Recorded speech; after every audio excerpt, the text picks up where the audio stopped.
So hi guys, today we are going to discuss an article that how the pandemic COVID-19 has shown that it has a greater impact on women, even when at the beginning it felt that the health risks are, you know, greater on men and especially the older men. But now what the results are coming up is that the overall impact is greater on women. How we'll see that.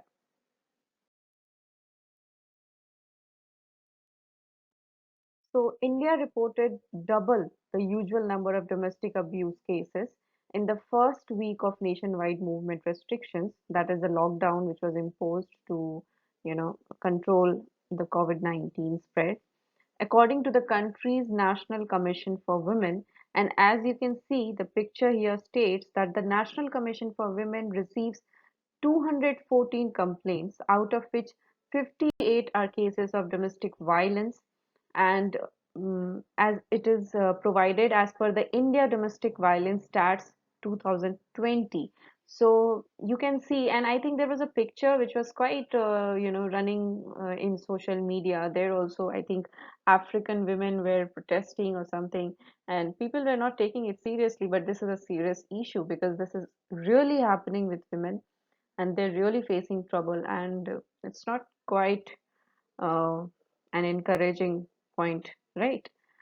So yeah, this is a topic of serious concern. Also, if we look all over the world, this is not only for India, this is happening all over the world. According to UN Women, 243 million women and girls aged 15 to 49 have been subjected to violence, be it sexual or physical, and this was by an intimate partner in the previous 12 months. So you can see that even when there was no, like, the pandemic was not quite spread, but still the violence thing, it remains there. And what we are discussing right now is that due to the pandemic shutdown, the lockdown, since men are staying at homes, this has increased. We are not talking that domestic violence has come up, because that issue is already there, it is not new, but it has increased by a huge percentage because of people staying in, and which is something really very ironical, because people want to stay together, but what we are seeing here, that staying together is more dangerous than staying apart. So yeah, in fact, recent weeks have seen an alarming global surge in domestic violence. The largest support organization in the United Kingdom reported a 700% increase in calls. Can you just imagine? 700% increase in calls by women for asking help. I mean, this issue is really grave. More than 143 governments have committed to supporting women and girls at risk of violence during the pandemic, because obviously now this is known all over the world and they're coming together to solve this. And looking at this issue, there is a very beautiful initiative which United Nations, in partnership with European Union, has brought up, and this is against kind of ending all kinds of violence against women and girls all around the world. And as you can see on the website itself, it's not about India, it's happening in all over world. You can see the picture in the center shows COVID-19 lockdown doubles demand for women's shelters in Vietnam. Also, United Nations heads of agencies issue joint call for end to gender-based violence. So as you can see, this is, you know, there around, and the agencies have come together to handle this, not in a general sense, but especially during the pandemic, because this has severely increased. Also, as you can see, European Union and United Nations are committed to protecting women and girls in Timor-Leste during COVID-19 crisis. You can see the happy women standing there, and below that, this line is written, which is not very appreciating. Anyways, and in Mozambique, providers prepare for spike in gender-based violence as pandemic spreads. So actually, what I wanted to show here to you is that see the different countries. It's not about it's happening in India, Asia, America. No, it is happening everywhere. I mean, you can see right now we saw three countries named Vietnam, Timor-Leste, and Mozambique. So we can understand what is the kind of, gravity of this situation. Okay. Also, this initiative has a campaign which is called hashtag with her campaign, which highlights the work of activists around the world who are helping to eliminate violence against women and girls in their communities. And actually, this campaign is to raise awareness about gender-based violence and global efforts to address the issue by, making it reach to people. Basically, people should know that this is an issue. Only then people can come together to solve it. So that, hashtag with her campaign is showing support for the women around the world, that we are with you in this situation. You are not alone. So this is for that.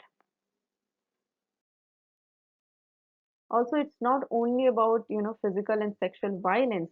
The pandemic is also have a very huge impact on the working women as well, because we already know that there is an unfair and unequal treatment of working women anyways, but the pandemic is making it more severe because right now the jobs are anyways at risk. And if they need to sack people, they will sack the most vulnerable section, the section which is like anyways uh, given an unfair treatment. So they'll be the first ones who are targeted, and that target is women right now. And as the International Labor Organization estimates that nearly 200 million jobs will be lost in the next 3 months, especially in the poor paid jobs like domestic workers, casual laborers, street vendors, and small scale services like hairdressing. So, yeah, that's a huge number. And ironically, women make up 70% of healthcare workers, but when it comes to healthcare management, it is vastly, outnumbered by men. So we can see that, women are uh, largely there in the sectors which are poorly paid or more labor centric. So yeah, that is what the point is right now in the world. Also, uh, 1 in every 10 political leaders are women, which is quite a very, very huge disproportion, I must say. And I think the first thing which I always even talk about in among my friends or anywhere is that if you really need a section to grow, you need representatives. I mean, there is no other way. So I think we all need to know the solution to this problem is that we need women leaders, women representatives, because only if their, representatives are present in the parliament, in the leadership, only then their issues can actually be given the attention they, and it's not the attention, it has the attention, but we need action points, we need work. So if you need work, there need to be political leaders, there need to be powerful people who can, implement the things, not just talk about it. We can do campaigning, we can do all kind of awareness things, but that won't help. We need jobs, we need representation, we need that equal treatment, and that will only come if we have women leaders at the top thing. Secondly, I think we do have all kind of online counseling and all kind of helps, but it needs to be boosted, and it needs to be, made more accessible so that more and more women can access it easily, and help is provided quite quickly, which is also at risk. It's very sad, but see, it's not only that organizations are facing cuts.